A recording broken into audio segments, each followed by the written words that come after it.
Ығысыңдар, ей таулар, ығысыңдар. Орын сайла ортаңнан жұмысым бар. Ата болып немаған ұрысыңдар. Адам болып немесе ұғысыңдар.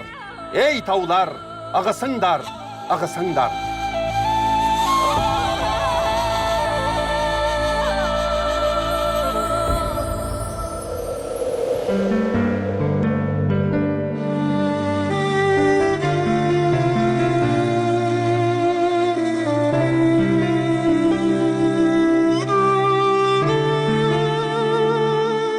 Мұзбалақ ақын Мұқағали 1931 жылдың 9 ақпанында бұл дүниенің есігін ашып, 1976 жылдың 27 наурызында о дүниеге аттанған. Жер бетінде небәрі 45 жыл ғана ғұмыр кешкен тұлғаның мәңгілікке сапар шеккеніне де биыл 45 жыл. Екі өмірдің тоғысқан тұсы 90 жыл. Пай-пай өмір өтесің ау бір күні, тиясың ау қуанышты күлкіні. Өмір деген бір жарқ еткен найзағай, өмір деген көк аспанның күркірі. Пай-пай өмір өтесің ау бір күні. Алдарыңыздағы тұрған ақын аруағына тағзым атты орталық қондырғы. Орталық қондырғының авторы Шамил Қожаханов. Бұның ең астыңғы тұсына назар аударсаңыздар, тасбақа бейнесі бейнеленген, яғни тасбақа мәңгіліктің, тұрақтылықтың символы.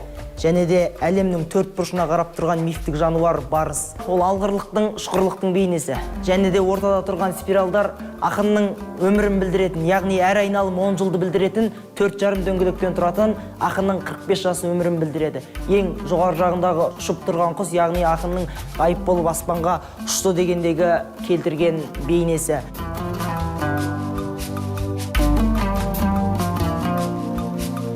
Ол қыран қанатынан ұстап көкке ұшып кеткенімен халқының жүрегінде. Оның өлеңі өшкен жоқ, көшті. Ақын үшін арман болмас, бұдан асқан.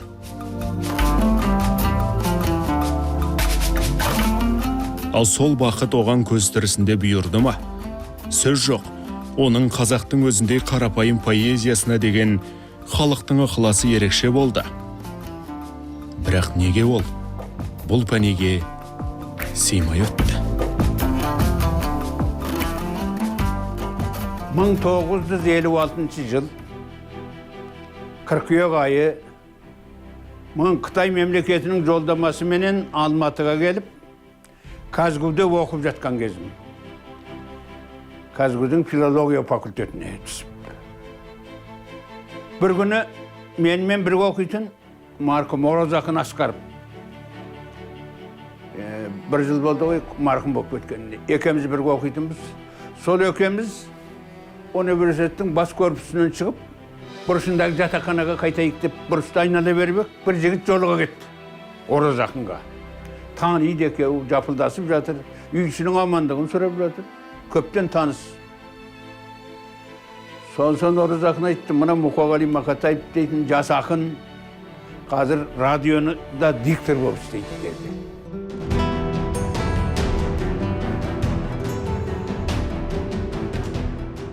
Қабдеш Жұмаділовтің Алматыға оқуға келгенде, әттең шіркін көрсем-ау деп армандаған екі жазушысы болыпты. Бірі Мұхтар Әуезов, оны көрді, тіпті тәлімінде алды. Ал екіншісі Қасым Аманжолов.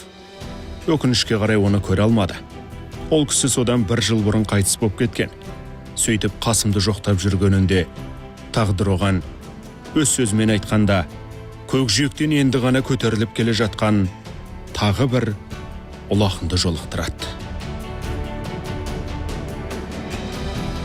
Мұқағали Мақатаев деген кезде менің ойыма осыдан бір жыл бұрын Жұлдыз журналына басылған Мұқағалидың өлеңі сарт ете қалды. Сағынышым тек өзіңсің бір ғана, ұшып жетті қарлығаш тәтірнада, сарадағаз жұмыртқалап үлгірді кеше екеуміз асыр салған жылғада. Ең алғашқы жаңбыр өтті себелеп, әлде қашан гүлге қонды көбелек. Бақыт байлық барлығы бар колхозда, әттең сәулем өзің жоқсың не керек. Мен сол өлеңді осыдан 65 жыл бұрын Мұқағали өз аузымен айтып берген. Міне әлі жатқа білемін. Көп өлеңді мұттым, қазір біздің бұрынғы жерде, бұрынғы память жоқ. бірақ Мұқағалидың өлеңдері есімде.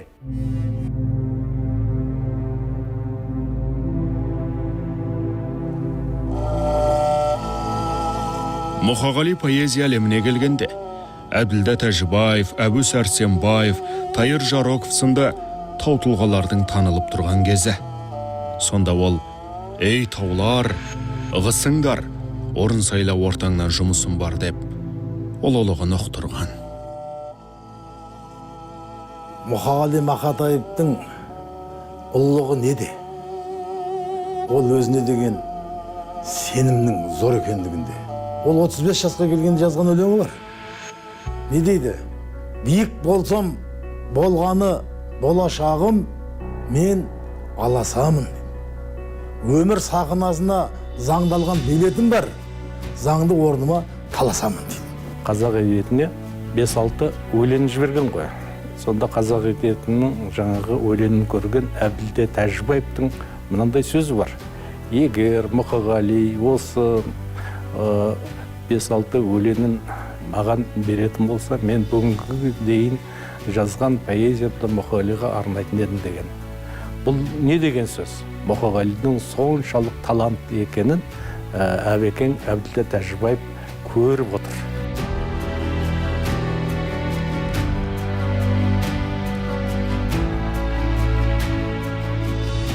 Мен бақыттымын, бақытты жерде туылдым, айналайын қарасаз қасиетіңнен суыңның. Сенің әрбір бұлағың, менің әрбір қан тамырым емес пе, қасиетті тұрағым, қасиетіңнен суыңның. Көктемде үйрек ұшып қаз қонып, қараушы едім тырналарға мәз болып, шырғыстап буылмасам сірәмен, жаралмасаң өзің қарасаз болып. Сонау жатқан жасыл тауды көлденең, алғаш рет ес білгенде көргенем, асқар таудың ар жағында ел бар деп, әжем айтса, әй сәбилік сенбегем. Қарасазым айтылмаған сезімең, мен іздеген бақыттың сен өзімең. Сенің ғажап табиғатыңды кімге айтам, кім құмартса өзі көрсін көзімен.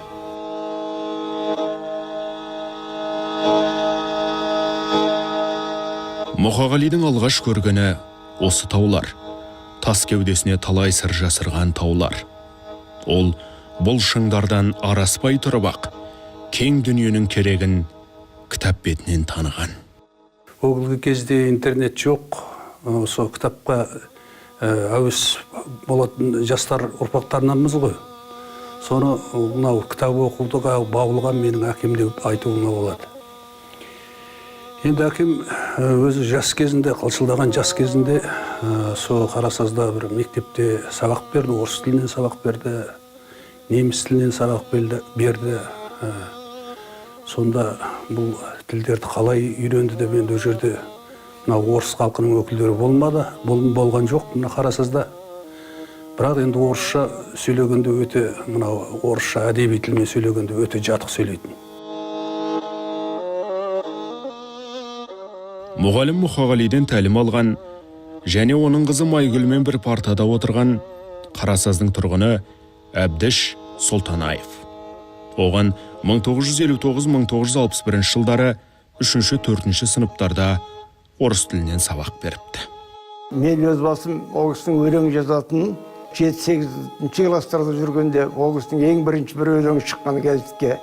Әлгі тау өзені тентек қой тасып жатыр, ақ көңіл аспанға асып жатыр басталады ғой. Сол бір өлеңнен бастап менің Мұқағалиға деген ұмтыларлығым мектеп оқушы кезінде қалың артты. Соның әсері жаңа 67 жылы 10 жылдықты бітіре сап мен Алматыдағы ауыл шаруашылығы институтына түстім.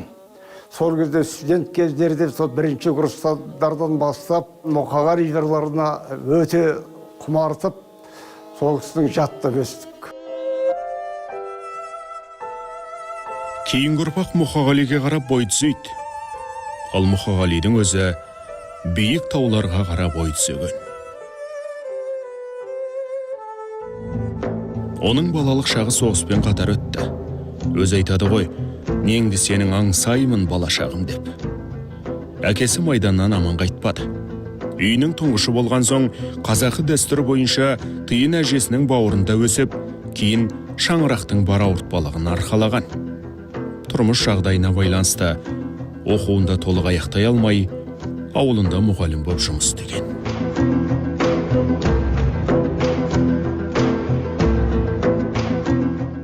ол мектепте мұғалім болып жүргенде 20 жасында партияға өткен екен. Компартияға мүше болды. Сол әлде бір қылығы ақындардың мінезі жаға ма? Өкіметке, ұйымға. Бір жағдайда тәртіп бұзған жағдайы бол керек, партиядан шығарып жүрген. Партиядан шығарып жіберу деген сөз, ол кезде жарты басы жоқ деген сөз ондай адам. Ондай адам тіседе жұмысқа алынмайды, ондай адам сыйымсыз. Талант әділетсіздікке қарсылық деген сөз бар. Ал өнер, оның ішінде поэзия, жалпы өнер әділетті болу керек. Өнер адамдарына деген құрмет бөлек болу керек. Поэзия, жазушы, әдебиет деген нәрсе адамның жаны ғой. Көрдіңіздер ме? Кітабын шығара алмаса, өлеңдерін газет, журналдарға баспаса, ол қалай өмір сүреді? Мұқағалидың өмірінің 70-80% трагедия.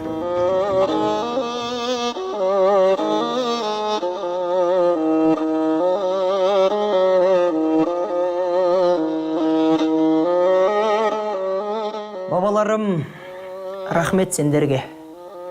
Балаларың болмасын деп көркеуде, қобызыңмен қосып үнмен тіл бердің, өмірге мен ұлғау болып енгенде.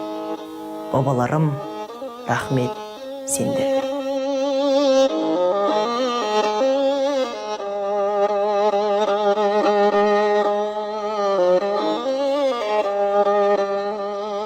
Мұқағали бабаларға рахмет айтады. Өйткені ол солардың арқасында өз болмысын жоғалтқан жоқ.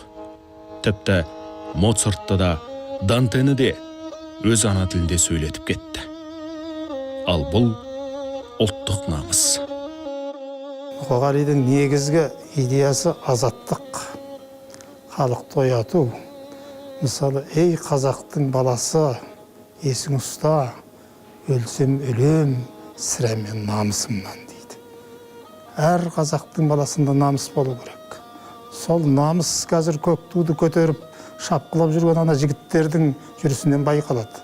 Сол намыс жаңағы қолына домбыра алып, қазақтың рухын қайтадан тірілтем деп ән салып жүрген жігіттердің әнінен байқалады. Сол кезде мына орыстардың айта беретін Солженицын, Сахаров туралы мен әкімнен естідім. Енді оны қалай білет дейсіздер ғой. Оны студент кезімде білем. Бір рет жұлдыз келші жаныма деді. Сонда бізде бір радиола болатын үлкен. Рекорд бекен аты. Сонда сол жерден Голос Америка деген баяғыда передача болды. Американдар жібереді сол сигналдар. А біздікі мына кеңес одағындағы отырған мамандар тырнақшадағы оны глушить етеді. Соны ақырын, соны екеміз тыңдайтымыз сол Голос Америкасын. Сонда әртүрлі сол Солженицын дейсіз бе, Сахаров дейсіз бе, әртүрлі адамдар туралы айтылады оларда. Сонда содан естиді екен ғой. Кеңес үкіметінің қылышынан қан тамып тұрған кезде ол кісі дін туралы өлеңдерін жазып кеткен. Дін ғылымның атасы деп.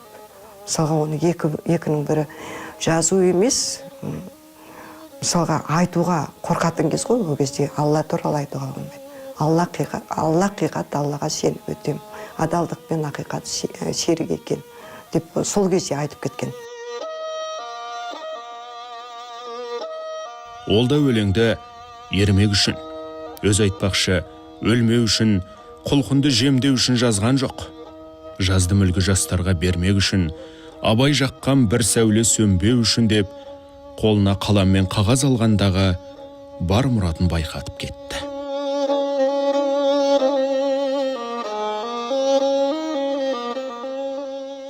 Столдың алдында Абайдың кішкентай бейнесі тұрады. Сол жыр жазар алдында сол бейнеге қарап, бүгін қалай қарайсыз? Мен бүгін осылай қаламды қолыма алдым деп, мысалы, ұлықсат алғандай сол жазған.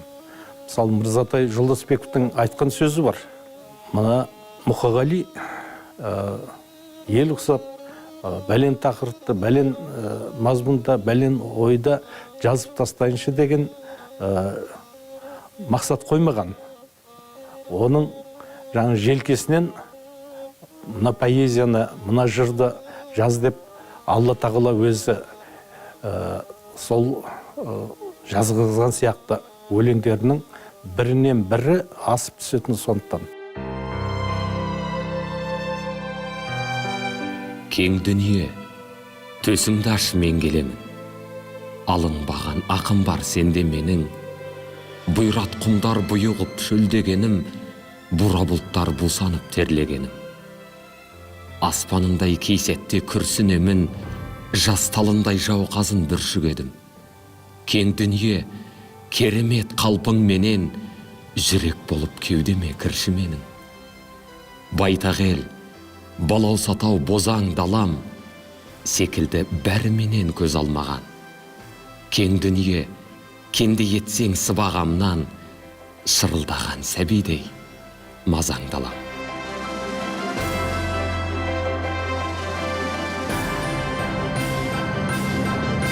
Оның бұл дүниеден алмақ болған ақысы халқының мүддесі екені поэзиясынан анық аңғарылады.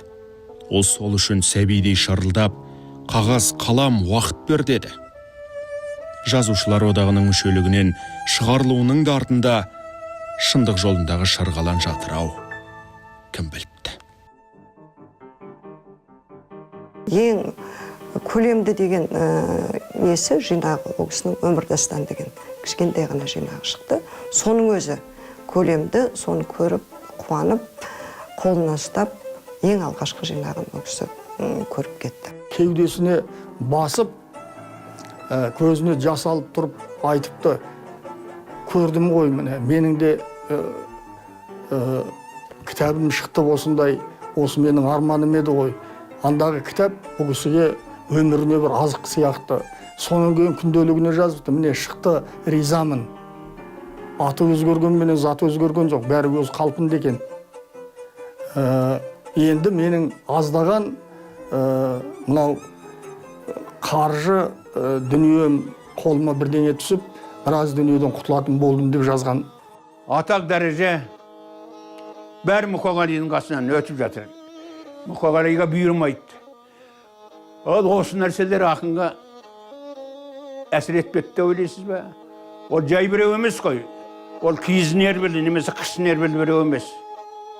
Ол құрыстан ербілі ақын. Міне осыған шыдамай, өзінің бойындағы ашуды, ызаны мына ащы заһармен қайтарып отырып тұншықты.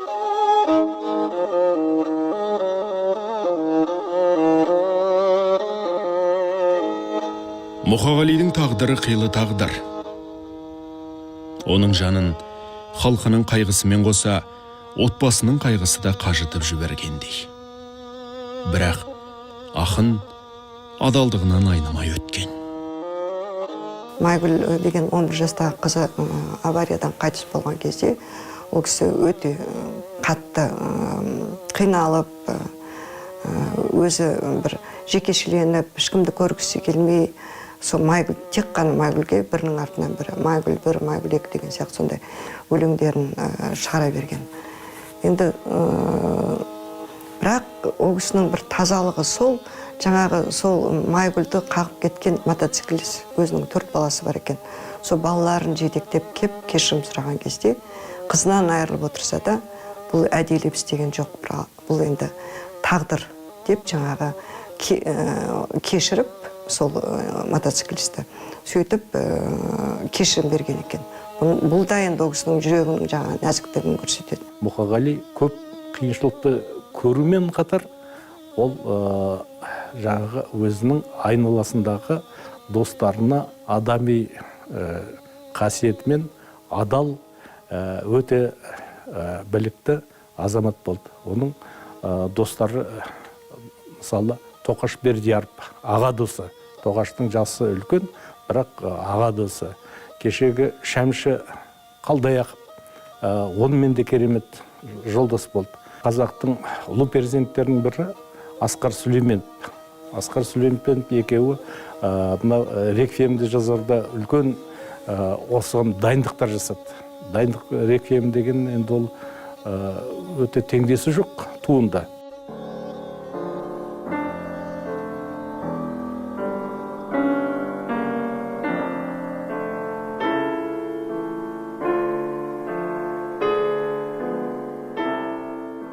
Моцарттың реквиемін тыңдап, жаназасын қазақтың тілінде, қазақтың болмысында сөйлетуі Мұқағалидың соңғы толғанысы.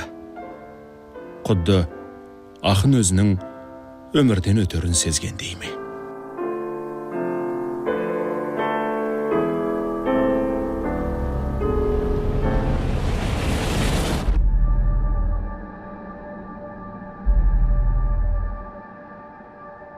Өзімнің есебімде, мен биыл дәл 40-тың бесеуінде. Кім білет, енді қалған өмірім неше жылға жетерін, неше күнге. Ұмыт болып, есебіңде өсегіңде, ұйықтап кетсем болғаны төсегімде, 40-тың бесеуінде. Негізі ақын Алладан дейді.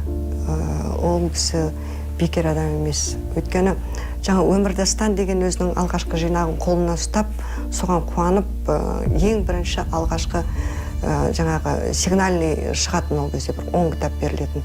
Сол кітапты қолына ұстаған кезде ең алғашқысын Әбділда Тәжібаев атамыз ол кісінің көмектескен көз тірісінде, соңғы ақыл кеңесін айтқан сондай ұстаз сияқты адам болған, сол кісіге қызынан жазып беріп жіберген.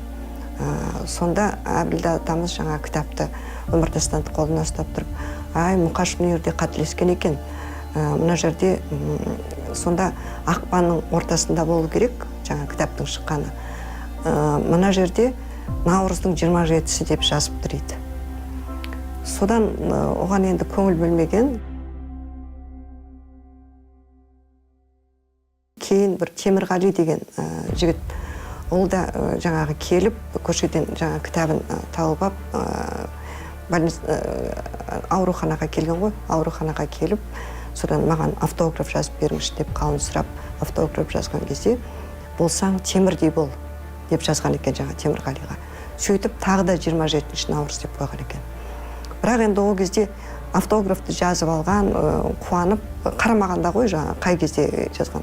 Кейін қараса сол кісі өзінің өлетін күнімен автограф берген екен. 27 наурызда 76 жылы ол кісі дүниеден озып кетті. Ерте кетті ол кісі. Бірақ мынау тарихқа қарасақ, Пушкин көп өмір сүрді ма? Ол да көп өмір сүрген жоқ. Есенин де көп өмір сүрген жоқ. Бірақ олар өздерінің айтарын айтып кетті. Мен бір жағынан ойлаймын, осы мына бір ұлы тылсым күштің бір бұйрығы ма деймін, сол әкеме сол пешенесіне жазылған 45 саған жазылады, сен бірақ бәрін айтып кетесің деп. Сол барлығы сайрап, әзір әкемнің не айтар, сол өлеңдерінде тұр.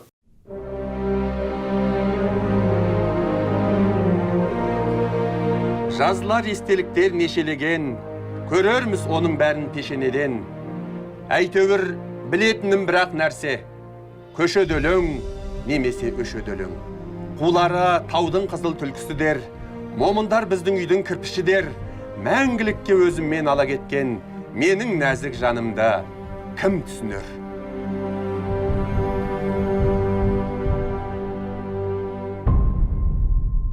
Мұқағали мәңгілік сапарға аттанғалы 45 жыл уақыт өтті. Осы күнге дейін оның нәзік жанын түсіне алған кім бар? Айту қиын. Бірақ ақынның поэзиясы халқының жүрегінен ойып тұрып орын алды. Оның өзі көрмей кеткен қалың кітаптары жарық көріп жатыр. Ағылшын, неміс, түрік, қытай сынды көптеген тілдерге аударылып жатыр. Тіпті Абайдан кейін екінші боп энциклопедиясы да басылды. Ол біздің баяғы күлтеген тоны көк секілді тасқа тарихымызды жазып кеткен данышпандар секілді мынандай жазған өлеңі бар. Халқымның даңғын паш көрем, келеді жазғым тасқа өлең дейді. Шында да жазды ғой, жазды. Тасқа өлең жазып кетті. Өзі 2000-нан астам өлең жазған. Ұмытпасам 15 па 16 поэма, қанша аударма. Анау Дантені, Шекспирді, Евтушенко, енді бір 20-дай ғұламалардың дүниелерін аударған. Балаларға арнаған өлеңдер жазған. соңғы жылдары мынау драматургия деген үлкен бір дүние бар ғой, соған да қалам тартқан.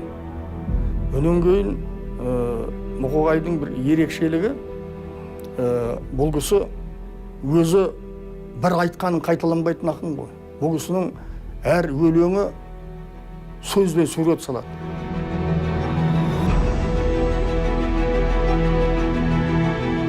Мұқағалидың өлеңдері ән болып әуелейді, сурет болып қағаз бетіне түседі. Мәселен, белгілі суретші Майса Ықыласованың шығармашылығында ақынның алар орны айрықша. Мен студенттік кезден өлеңдерін оқып, соған кішкене эскиз түрінде суреттер салып жүрдім. Енді өзімнің ойым бойынша, бірақ бірте-бірте бұл менің шығармашылығымның бір саласына айналып кетті деп айтуға болады. Мұқағалиға шығармаларына, өлеңдеріне салынған суреттер. Қазіргі кезде 50-ден аса суреттер бар. Бұлардың бәрі әртүрлі техникада салынған.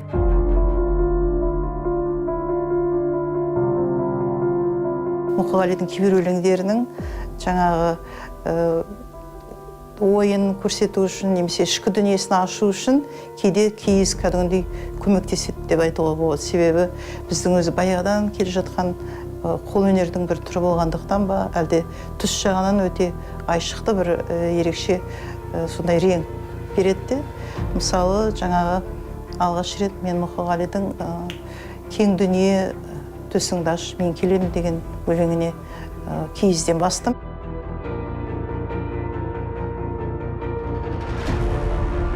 Міне, Мұқағали осылай халқымен бірге жасап келеді. Өзі күнделігінде жазғандай, ол 20 ғасырдың тумасы, 21 ғасырдың құрдасы, одан кейінгі ғасырлардың туысы.